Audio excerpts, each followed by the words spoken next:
Коррупция в Таджикистане стала обыденным делом. Авиакомпания Таджик Эйр намерен взять в долгосрочную аренду 2 поддержных самолета типа Аэробус. Возобновляются рейсы из Душанбе в китайский город Урумчи. США готовят передать Украине ракеты большей дальности.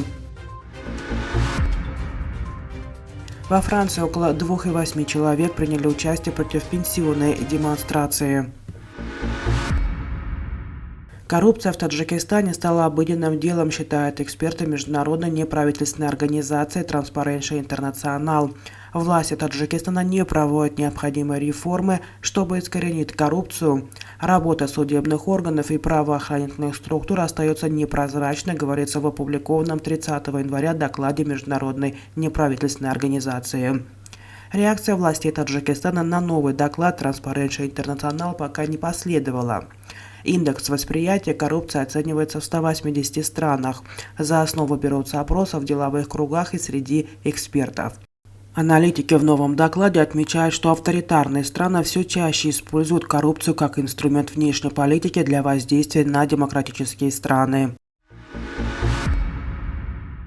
Национальный авиаперевозчик Таджик Эйр намерен взять в долгосрочную аренду 2 поддержных самолета типа Аэробус у турецкой компании Southwind.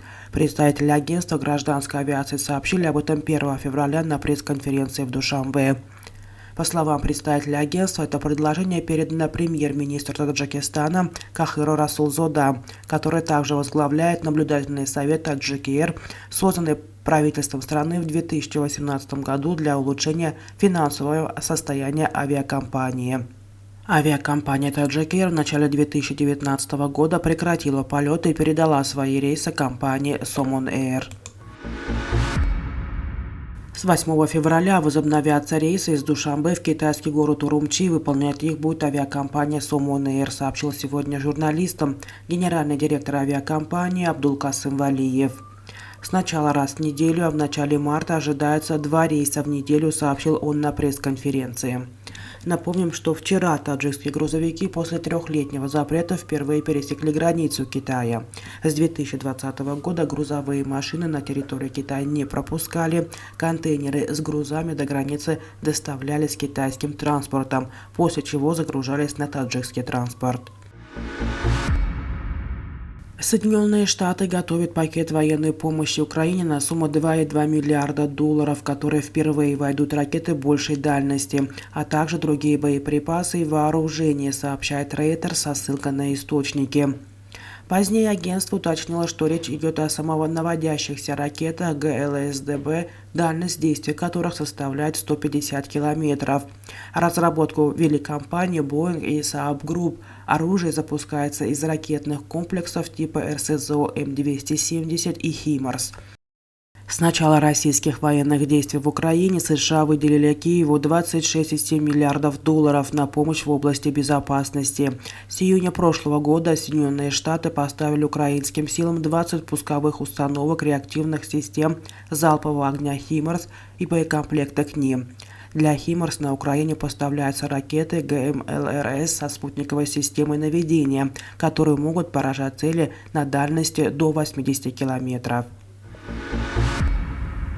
Около 2,8 миллионов человек приняли участие 31 января в демонстрациях во Франции в знак протеста против пенсионной реформы, сообщают французские СМИ со ссылкой на профсоюз «Всеобщая конфедерация труда».